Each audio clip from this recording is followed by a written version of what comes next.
എന്താണ് FTP? കഴിഞ്ഞ ദിവസം നമ്മളൊരു വീഡിയോ ചെയ്തിട്ടുണ്ടായിരുന്നു. AI ഉപയോഗിച്ചിട്ട് ഫേസ് ഐഡൻറ്റിഫൈ ചെയ്തുകൊണ്ട് ക്ലയൻറ്റിന് ഇൻസ്റ്റൻ്റ് ആയിട്ട് ഫോട്ടോ ഡെലിവറി ചെയ്യുന്ന ഒരു സിസ്റ്റത്തെക്കുറിച്ചിട്ട് നമ്മുടെ വർക്ക് ഫോനെ കുറിച്ചിട്ട് ഒരു വീഡിയോ ചെയ്തിട്ടുണ്ടായിരുന്നു.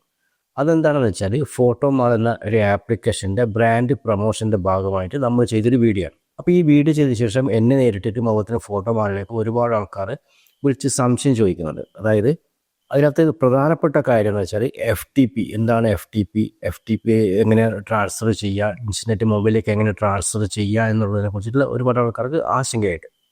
പിന്നെ കുറച്ച് പേർക്കുള്ളൊരു ആശങ്ക എന്താണെന്ന് വെച്ചാൽ നിങ്ങൾ എങ്ങനെയാണ് ഇൻസ്റ്റൻ്റായിട്ട് ഫോട്ടോ സെൻഡ് ചെയ്യുക, അതായത് എഡിറ്റ് ചെയ്യാതെ എങ്ങനെയാണ് സെൻഡ് ചെയ്യുക എന്നുള്ളത്. അപ്പോൾ അതിനെക്കുറിച്ചുള്ള എൻ്റെ ഒരു അഭിപ്രായം എന്താ വെച്ചാൽ ഇവിടെയുള്ള പ്രൊഫഷണലായിട്ടുള്ള വെഡ്ഡിങ് ഫോട്ടോഗ്രാഫേഴ്സിൻ്റെ നല്ലൊരു ശതമാനം പടം 95 മുകളിൽ 98% പടങ്ങളും അതിൻ്റെ ഫ്രെയിമിങ് കറക്റ്റായിരിക്കും, അതുപോലെ തന്നെ അതിൻ്റെ എക്സ്പോഷർ കറക്റ്റായിരിക്കും, അതുപോലെ തന്നെ അതിൻ്റെ കളറും കറക്റ്റായിരിക്കും. അപ്പോൾ അങ്ങനെയുള്ള പ്രൊഫഷണൽസിനെ സംബന്ധിച്ചിട്ട് ഇൻസ്റ്റൻ്റായിട്ട് ഫോട്ടോ ഡെലിവറി ചെയ്യുന്നതിൽ യാതൊരു ബുദ്ധിമുട്ടുമില്ല. നമ്മൾ ചെയ്യുന്നതെന്ന് വെച്ചാൽ കപ്പിൾസിൻ്റെ അല്ലെങ്കിൽ അങ്ങനെയുള്ള ക്രിയേറ്റീവായിട്ടുള്ള പടങ്ങളും 3D എന്നെല്ലാം കൊടുക്കുന്നത്. അത് അവിടെയുള്ള ഇവൻറ്റിൽ നടക്കുന്ന ഫോട്ടോസ് അല്ലെങ്കിൽ അവിടെ വരുന്ന ഗസ്റ്റിൻ്റെ ഫോട്ടോസ്, ഇങ്ങനെയുള്ള കാര്യങ്ങളാണ് ഇൻസ്റ്റൻ്റായിട്ട് ഡെലിവറി ചെയ്യുന്നത്. ഇപ്പം നമുക്ക് മെയിനായിട്ട് പറയാനുള്ള കാര്യമെന്ന് വെച്ചാൽ FTP ആണ്. എന്താണ് FTP എന്നുള്ളത്?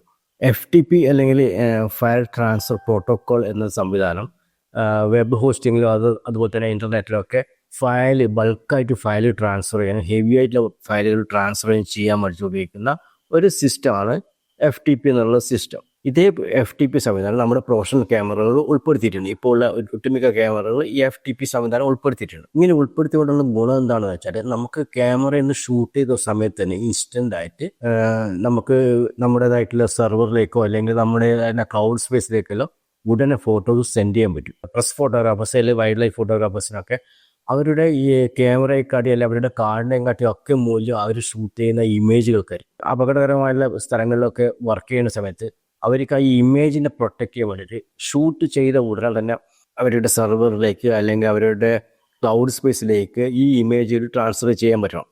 അപ്പോൾ അത്തരം കാര്യങ്ങൾക്ക് വേണ്ടിയിട്ടാണ് കൂടുതലായിട്ട് ഇത് ഉപയോഗിക്കുന്നത്. പക്ഷേ നമുക്ക് വെഡ്ഡിങ് ഫോട്ടോഗ്രാഫേഴ്സും ഈ FTP സംവിധാനം ഉപയോഗിച്ചാൽ ഒരുപാട് സെക്യൂറാണ്. നമ്മുടെ സെർവറിലേക്കോ ഫോട്ടോസ് അപ്ലോഡ് ചെയ്യുന്നതിനുള്ള പ്രധാനപ്പെട്ട ഒരു ഗുണമെന്ന് വെച്ചാൽ പിന്നീട് ഉണ്ടാകുന്ന പ്രോബ്ലംസ്, അതായത് മെമ്മറി കാർഡ് നഷ്ടപ്പെട്ടു പോവുക, അല്ലെങ്കിൽ എററാവുക, ഹാർഡ് ഡിസ്ക് എററാവുക, ഇങ്ങനെയുള്ള ഒരുപാട് പ്രശ്നങ്ങൾ ഉണ്ടാവും. അപ്പോൾ അത്തരം പ്രശ്നങ്ങളൊന്നും ഈ FTP ഉപയോഗിച്ച് കഴിഞ്ഞാൽ നേരിടേണ്ട ആവശ്യം വരുന്നില്ല. നമുക്കൊരു നെറ്റ്വർക്ക് സിസ്റ്റം ഉണ്ടാക്കി കഴിഞ്ഞാൽ നമ്മൾ ഫംഗ്ഷൻ എവിടെ നിന്ന് എടുത്തു കഴിഞ്ഞാലും എത്ര ലൊക്കേഷൻ ആയി കഴിഞ്ഞാൽ അവിടുത്തെ നെറ്റ്വർക്കും നമ്മുടെ നെറ്റ്വർക്കും ഒക്കെ ഒരേ ലൈനിലേക്ക് കൊണ്ടുവന്നു കഴിഞ്ഞാൽ എവിടുന്ന് ഷൂട്ട് ചെയ്ത ഫയലുകളും അതായത് ക്യാമറയിനകത്ത് എടുക്കുന്ന ഓരോ ഇമേജ്, ഫോട്ടോ ആയി കഴിഞ്ഞാലും വീഡിയോ ആയി കഴിഞ്ഞാലും ഇമേജുകൾ ഇൻസ്റ്റൻ്റായിട്ട് നമ്മുടെ സെർവറിലേക്ക് അല്ലെങ്കിൽ നമ്മുടെ ക്ലൗഡ് സ്പേസിലേക്ക് ഇമേജുകൾ കൊണ്ടുവരാൻ പറ്റും. അതേ സിസ്റ്റം ഉപയോഗിച്ചിട്ടാണ് നമ്മളിവിടെ ഇൻസ്റ്റൻ്റായിട്ട് ഫോട്ടോ ഷെയർ ചെയ്യുന്നത്. ഇതിന് നമുക്ക് ഈ ഫോട്ടോമാളിൻ്റെ ആപ്ലിക്കേഷനിലേക്ക് കൂടി ഫോട്ടോ ഷെയർ ചെയ്യാൻ വേണ്ടിയിട്ട് അവരുടെ വെബ്സൈറ്റിലേക്ക് ഫോട്ടോസ് അപ്ലോഡ് ചെയ്യണം. ഈ അപ്ലോഡ് ചെയ്യാൻ വെച്ചാൽ 1-2 മെത്തേഡ് ചെയ്യാം. അതായത് കോമൺ ആയിട്ട് ഉപയോഗിക്കുന്ന മെത്തേഡ് എന്ന് വെച്ചാൽ നമ്മുടെയൊക്കെ ക്യാമറകളിൽ 2 കാർഡ് സ്ലോട്ട് ഉണ്ടാവും. ഈ 2 കാർഡ് സ്ലോട്ടിനകത്തും ഓരോ കാർഡ് ഇടും.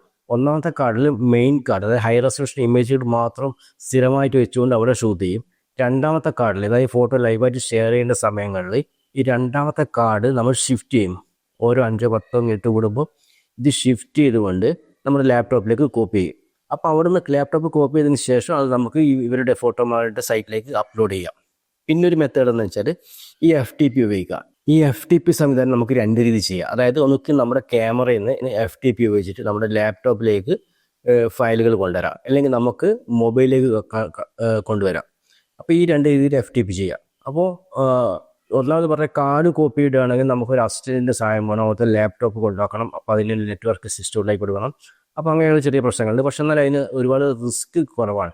അതേസമയത്ത് FTP ഉപയോഗിക്കുകയാണെങ്കിൽ നമുക്കൊരു അസിസ്റ്റൻറ്റിൻ്റെ ആവശ്യം വരുന്നില്ല. നമ്മുടെ എവിടെയെങ്കിലും ലാപ്ടോപ്പ് സെറ്റ് ചെയ്യുന്ന ആ ലാപ്ടോപ്പിലേക്ക് ഫോട്ടോസ് ഓട്ടോമാറ്റിക്കായിട്ട് ട്രാൻസ്ഫർ ചെയ്യും. ആ ഫോൾഡറിൽ നിന്ന് ഓട്ടോമാറ്റിക്കായിട്ട് ഈ ആപ്ലിക്കേഷൻസ് എന്ത് ചെയ്തോളൂ, ഫോട്ടോസ് എടുത്തു. അതുപോലെ തന്നെ മൊബൈലിലേക്ക് FTP ചെയ്തത് എങ്ങനെയാണെന്ന് വെച്ചാൽ നമ്മുടെ മൊബൈലിനകത്തുള്ള സ്പേസ്, അതിനകത്തുള്ള സ്പേസിൽ നമ്മളൊരു ഫോൾഡർ സെർവറായിട്ട് കൺവേർട്ട് ചെയ്യും. അങ്ങനെ കൺവേർട്ട് ചെയ്ത് കഴിഞ്ഞാൽ നമ്മുടെ ക്യാമറയിൽ ഓട്ടോമാറ്റിക്കലി ഓരോ ഷൂട്ട് ചെയ്ത സമയത്തും നമ്മൾ ഫോണിലേക്ക് ഫയലുകൾ ഓട്ടോമാറ്റിക്കായിട്ട് വന്നുകൊണ്ടേയിരിക്കും. ഇത് ഞാൻ ഉപയോഗിക്കുന്ന സോണിയെ സംബന്ധിച്ചിട്ടാണെങ്കിൽ വളരെ സിമ്പിളാണ്. സോണി അവരുടെ ക്രിയേറ്റേഴ്സ് ആപ്പാണ് കോമൺ ആയിട്ട് കൊടുക്കുന്നത്. പക്ഷേ ആ ക്രിയേറ്റേഴ്സ് ആപ്പ് എന്ന് വെച്ചാൽ കുറച്ച് ക്വാണ്ടിറ്റി ഫോട്ടോസ്, കുറച്ച് ഫയൽ സൈസിലുള്ള ഫോട്ടോസുകൾ ഷെയർ ചെയ്യാൻ വേണ്ടിയിട്ടാണ് ഈ ക്രിയേറ്റേഴ്സ് ആപ്പ് ഉപയോഗിക്കാൻ പറ്റുക. പക്ഷേ അതിൽ നിന്ന് പരിമിതികൾ എന്ന് വെച്ചാൽ ഇത് നമ്മൾ ഈ ആപ്പ് ഉപയോഗിക്കുന്ന സമയത്ത് നമ്മുടെ ക്യാമറ ഓഫായി കിടക്കും. അതേ സമയത്ത് ബെഡിങ് വേണ്ട ഫംഗ്ഷൻ നമ്മൾ ഇതിന് ഓരോ സമയത്തും ഇങ്ങനെ കുറച്ച് സമയത്തേക്ക് ക്യാമറ വർക്ക് ചെയ്യാതെ, അതായത് ക്യാമറ ഒക്കെ ഫോട്ടോ എടുക്കാൻ പറ്റാത്ത ഒരു അവസ്ഥയിലേക്ക് വരുമ്പോൾ അതൊരു ബുദ്ധിമുട്ടുള്ള കാര്യമാണ്. സോണിയുടെ തന്നെ TNT എന്നുള്ള ട്രാൻസ്ഫർ ആൻഡ് ടാഗിംഗ് എന്നൊരു ആപ്ലിക്കേഷൻ ഉണ്ട്. ഈ ആപ്ലിക്കേഷൻസ് ഉപയോഗിച്ച് കഴിഞ്ഞാൽ അത് FTP സെർവർ സെറ്റ് ചെയ്യുന്ന ഒരു ആപ്ലിക്കേഷനാണ്, മൊബൈലിൽ കിട്ടുന്ന ഒരു ആപ്ലിക്കേഷനാണ്. അപ്പോൾ അതിൽ സെറ്റ് ചെയ്തിട്ട് നമ്മുടെ ക്യാമറയും തമ്മിൽ പെയർ ചെയ്ത് കൊടുത്തു കഴിഞ്ഞാൽ ഒരുപാട് ഓപ്ഷൻസ് ചെയ്തിട്ടുണ്ട്. നമുക്ക് ഏത് രീതിയിലും ക്വാളിറ്റിയിലും ചെയ്യാം. അതുപോലെ തന്നെ എങ്ങനെയുള്ള ഫോട്ടോസ് സെൻഡ് ചെയ്യാന്നുള്ളതൊക്കെ ഒരുപാട് ഓപ്ഷൻസ് ഉണ്ട്. ക്യാമറയിൽ നമ്മൾ ഷൂട്ട് ചെയ്യുന്ന സമയത്ത് തന്നെ ഇൻസ്റ്റൻ്റ് ആയിട്ട് നമ്മൾ ക്യാമറയിൽ ഷൂട്ട് ചെയ്ത ഫയലുകൾ കംപ്ലീറ്റ് നമ്മൾ സെർവറായിട്ട് സെറ്റ് ചെയ്തിരിക്കുന്ന മൊബൈലിലേക്ക് വരും. ഈ മൊബൈലിൽ ഒരു ഫോൾഡർ വന്നു കഴിഞ്ഞാൽ ഈ മൊബൈലിൽ വന്നിരിക്കുന്ന ഫോൾഡറിനെ നമ്മൾ ഫോട്ടോമാളിൻ്റെ ആപ്പുമായിട്ട് ലിങ്ക് ചെയ്യും. അപ്പോൾ അവർക്ക് ആ ആപ്പിൽ നമ്മൾ ഈ ഫോൾഡർ കാണിച്ചു കൊടുത്തു കഴിഞ്ഞാൽ ഇതിനകത്തേക്ക് എപ്പോഴൊക്കെ ഈ അകത്തേക്ക് ഫോട്ടോസ് വരുന്നു ആ ഫോട്ടോസ് ഓട്ടോമാറ്റിക്കലായി ഈ ഫോട്ടോമാൾ എന്നുള്ള ആപ്പ് അവരുടെ സൈറ്റിലേക്ക് അപ്ലോഡ് ചെയ്യും. ക്ലയൻറ്റിന് അതേ സമയത്ത് തന്നെ ഫേസ് ഐഡൻറ്റിഫൈ ചെയ്തുകൊണ്ട് ക്ലയൻറ്റിന് ഡെലിവറി ചെയ്ത് കൊടുക്കുകയും ചെയ്യും. അതുപോലെ തന്നെ ഈ FTP ചെയ്യുന്ന സമയത്ത് തന്നെ നമുക്ക് 2-3 രീതി ചെയ്യാം. അതായത് മെയിനായിട്ട് ചെയ്യാന്ന് വെച്ചാൽ നമുക്ക് എടുക്കുന്ന ഫോട്ടോസ് കംപ്ലീറ്റ് സെൻഡ് ചെയ്യാം. അതേ സമയത്ത് നമുക്ക് വേൾഡിൻ്റെ ഫോട്ടോസ് മാത്രം സെൻഡ് ചെയ്യേണ്ട ഓപ്ഷൻസും ഉണ്ട്. അതായത് എക്സാമ്പിൾ പറയുകയാണെങ്കിൽ നമ്മളൊരു ഗ്രൂപ്പ് ഫോട്ടോ എടുക്കുന്നത്, ഗ്രൂപ്പ് ഫോട്ടോൻ്റെ 5-6 പടം ചിലപ്പോൾ എടുക്കേണ്ടി വരും. അപ്പോൾ ഈ 5-6 പടത്തിൽ നമുക്ക് എല്ലാവരും കണ്ണു തുറന്നുള്ളതും പെർഫെക്റ്റ് ആയിട്ടുള്ള ഒരു പടങ്ങളെ ഉണ്ടാവും. ആ പടത്തിന് നമ്മൾ ഉദ്ദേശിച്ച റേറ്റിംഗ് കൊടുക്കുക, അല്ലെങ്കിൽ അതിന് പ്രൊട്ടക്ഷൻ കൊടുക്കുക. ഈ പ്രൊട്ടക്ഷൻ കൊടുത്ത പടങ്ങൾ മാത്രം ആയിരിക്കും എന്ത് ചെയ്യുക FTP വഴി നമ്മുടെ മൊബൈലിലേക്ക് വരിക. അപ്പോൾ നമ്മളൊരു ഗ്രൂപ്പ് ഫോട്ടോ എടുക്കുന്നു, ഏത് ഫോട്ടോ ആണോ നല്ലതെന്ന് നോക്കുന്നു. ആ നല്ല ഫോട്ടോ തന്നെ നമ്മൾ എന്ത് ചെയ്യുന്ന വെച്ചാൽ റേറ്റിംഗ് കൊടുക്കും, അല്ലെങ്കിൽ പ്രൊട്ടക്ഷൻ കൊടുക്കും. പ്രൊട്ടക്ഷൻ കൊടുത്തു കഴിഞ്ഞാൽ ആ പ്രൊട്ടക്ട് ചെയ്ത പടങ്ങൾ മാത്രം എന്ത് ചെയ്യുന്ന വെച്ചാൽ മൊബൈലിലേക്ക് വരിക. ആ മൊബൈൽ വന്ന ആ ഫോൾഡറിൽ നിന്ന് ഓട്ടോമാറ്റിക്കായിട്ട് എന്ത് ചെയ്യും, ഫോട്ടോമാൾ ആപ്പ് അവരുടെ സെർവറിലേക്ക് എടുത്തിട്ട് നമുക്ക് ക്ലയൻറ്റിന് ഡെലിവറി ചെയ്ത് കൊടുക്കും. അപ്പോൾ ഇങ്ങനെയാണ് FTP വഴി നമ്മൾ ഫോട്ടോമാളിലേക്ക് ഫോട്ടോ അയച്ചു കൊടുക്കുന്നത്. ഈ FTP സെറ്റപ്പ് ചെയ്യുന്നത് കുറച്ച് കോംപ്ലിക്കേഷൻ ആയിട്ടുള്ളൊരു വിഷയമാണ്. കാരണം വെച്ചാൽ നമ്മുടെ നെറ്റ്വർക്ക്, അതായത് വൈഫൈ നെറ്റ്വർക്ക് അതുപോലത്തെ ഇങ്ങനെയുള്ള കാര്യങ്ങൾ, ഹോട്ട്സ്പോട്ടൊക്കെ ഒരേ ലൈനിലേക്ക് വന്നു കഴിഞ്ഞാൽ മാത്രമേ നമുക്ക് ഇത് പെർഫെക്റ്റായിട്ട് ട്രാൻസ്ഫർ ചെയ്യും. അപ്പോൾ നമ്മൾ അതിന് കണക്കായിട്ട് നമ്മൾ നല്ലൊരു മെമ്മറി അതുപോലെ തന്നെ റാമൊക്കെ ഉള്ള ഒരു ഫോൺ ഉപയോഗിക്കേണ്ടി വരും. അതുപോലെ തന്നെ 5G ഡാറ്റ ഉപയോഗിക്കേണ്ടി വരും. അത്തരം സാഹചര്യങ്ങളിൽ ഒത്തുവരുന്ന സ്ഥലങ്ങളിലാണെങ്കിൽ നമുക്ക് വളരെ സിമ്പിളായിട്ട് തന്നെ ആരെയും ആശ്രയിക്കാതെ തന്നെ നമ്മളെ ക്യാമറയിൽ തന്നെ ഡയറക്റ്റായിട്ട് ഫോട്ടോ സെൻഡ് ചെയ്ത് കൊടുക്കാൻ പറ്റും. ഈ FTP സെറ്റപ്പിന് വേണ്ടിയിട്ട് നമ്മൾ ആദ്യം ചെയ്യേണ്ടത് വെച്ചാൽ പ്ലേ സ്റ്റോറിൽ നിന്ന് സോണിയുടെ തന്നെ TNT എന്നുള്ള ഒരു ആപ്ലിക്കേഷൻസ് ഉണ്ട്. അതായത് ട്രാൻസ്ഫർ ആൻഡ് ടാഗിംഗ് എന്നുള്ള ഈ ആപ്ലിക്കേഷൻ ഡൗൺലോഡ് ചെയ്യുക. സോണിയുടെ 2-3 ആപ്ലിക്കേഷൻസ് ഉണ്ട്. നമ്മൾ പ്രൊഫഷണൽ ക്യാമറയായിട്ട് ബന്ധപ്പെട്ട് 2-3 ആപ്ലിക്കേഷൻ ഉണ്ട്. അതിനകത്ത് മോണിറ്റർ കൺട്രോൾ ഉണ്ട്, അതുപോലെ തന്നെ ക്രിയേറ്റേഴ്സ് ആപ്പ് ഉണ്ട്. നമുക്ക് ഇവിടെ FTP ചെയ്യാൻ വേണ്ടിയിട്ട് ആവശ്യമുള്ളത് വെച്ചാൽ ട്രാൻസ്ഫർ ആൻഡ് ടാഗിംഗ് എന്നുള്ള ഈ ആപ്ലിക്കേഷനാണ് നമുക്ക് ആവശ്യമുള്ളത്.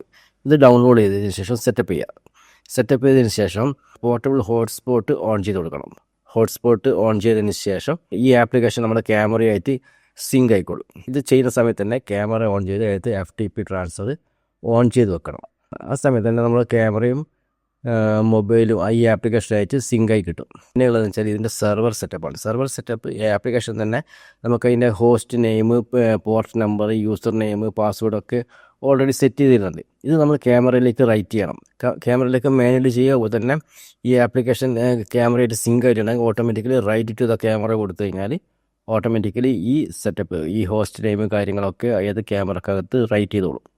ഇങ്ങനെ ഇത് സിങ്ക് ആയതിനു ശേഷം നമ്മൾ ഷൂട്ട് ചെയ്ത് കഴിഞ്ഞാൽ ആ ഷൂട്ട് ചെയ്യുന്ന സമയത്തുള്ള ഓരോ പടങ്ങളും ഓട്ടോമാറ്റിക്കലി ഈ FTP സെർവറിലേക്ക്, അതായത് മൊബൈലിനകത്തുള്ള ഒരു പ്രത്യേക ഫോൾഡറിനകത്തേക്ക് നമ്മൾ എടുക്കുന്ന പടങ്ങൾ കംപ്ലീറ്റ് ഓട്ടോമാറ്റിക്കലി ട്രാൻസ്ഫർ ആയിക്കൊള്ളും.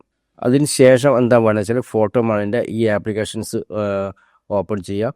ഓപ്പൺ ചെയ്തതിന് ശേഷം നമ്മൾ മുന്നേ സെറ്റ് ചെയ്ത് വെച്ചിരിക്കുന്ന ഇവൻ്റൊക്കെ കാണാൻ പറ്റും. അപ്പോൾ ഏത് ഇവൻറ്റിലാണ് നമുക്ക് ഫോട്ടോസ് അപ്ലോഡ് ചെയ്യേണ്ടതെന്നുണ്ടെങ്കിൽ ആ ഇവൻറ്റിനകത്ത് പോയി ആഡ് ആൽബം കൊടുക്കുക. ആഡ് ആൽബം കൊടുത്തതിന് ശേഷം അവിടെ നമുക്ക് പിക്ക് ഫോൾഡർ കാണാം. ആ പിക്ക് ഫോൾഡർ പോയി കഴിഞ്ഞാൽ നമ്മൾ ക്രിയേറ്റ് ചെയ്ത് വെച്ചിരിക്കുന്ന, അതായത് നമ്മൾ FTP വഴി ക്യാമറയിൽ നിന്ന് വന്നുകൊണ്ടിരിക്കുന്ന ഫോട്ടോ ഏത് ഫോൾഡറിനകത്താണോ ഉള്ളത് ആ ഫോൾഡർ സെലക്ട് ചെയ്ത് കൊടുക്കുക. ഈ യൂസ് ദ ഫോൾഡർ കൊടുത്തു കഴിഞ്ഞതിന് ശേഷം അതിന് ശേഷം എന്ന് വെച്ചാൽ ഈ ആൽബത്തിൽ ഒരു പേരും കൂടി കൊടുത്ത് വെച്ചിട്ട് ആഡ് ചെയ്താൽ ഓട്ടോമാറ്റിക്കലി ആ ഫോട്ടോനകത്തുള്ള മുഴുവൻ ഫോട്ടോവും ഈ ആപ്ലിക്കേഷനിലേക്ക്, അതായത് ഫോട്ടോ മാളിൻ്റെ ആപ്ലിക്കേഷനിലേക്ക് അപ്ലോഡ് ആയിക്കൊണ്ടിരിക്കും. അതുപോലെ തന്നെ സെർവർ നമുക്ക് ഒരുപാട് സെർവർ ചെയ്യാം. ഏകദേശം 8-9ഓളം സെർവർ നമുക്ക് സെപ്പറേറ്റ് സെർവർ സെറ്റ് ചെയ്ത് വെക്കാൻ പറ്റും. FTP ഒരുപാട് സെറ്റപ്പ് ചെയ്തിട്ടുണ്ട്. അതായത് സ്റ്റിൽ ഇമേജ് മാത്രം മതിയോ, അല്ലെങ്കിൽ മൂവി വേണോ, അതുപോലെ തന്നെ ഏത് ക്വാളിറ്റി, ഇമേജിൻ്റെ സൈസ്, കാര്യങ്ങൾ, വീഡിയോ പ്രോക്സി ആണെങ്കിൽ പ്രോക്സി സെറ്റ് ചെയ്യാം. അതുപോലെ തന്നെ ഇമേജിന് റേറ്റിംഗ് കൊടുത്തിരിക്കുന്നുണ്ടെങ്കിൽ റേറ്റിംഗ് കൊടുത്ത ഇമേജ് മാത്രം മതിയോ, അല്ലെങ്കിൽ അതേപോലെ തന്നെ പ്രൊട്ടക്റ്റഡ് ഇമേജ്, അതായത് നമ്മൾ പ്രൊട്ടക്റ്റ് ചെയ്ത് വെച്ചിരിക്കുന്ന ഇമേജ് മാത്രം സെൻഡ് ചെയ്താൽ മതിയോ, അങ്ങനെ ഒരുപാട് കാര്യങ്ങൾ ഇതിനകത്ത് FTP സെറ്റപ്പ് ചെയ്യുന്നുണ്ട്. എടുക്കുന്ന മുഴുവൻ ഫോട്ടോസ് മൊബൈലിലേക്ക് സെൻഡ് ചെയ്യുക, അല്ലെങ്കിൽ നേരത്തെ പറഞ്ഞതുപോലെ നമുക്ക് ആവശ്യമുള്ള ഫോട്ടോ മാത്രം സെൻഡ് ചെയ്യാനുള്ള ഓപ്ഷനുണ്ട്. അപ്പോൾ അതൊക്കെ ക്യാമറയുടെ അകത്താണ് ചെയ്യുന്നത്.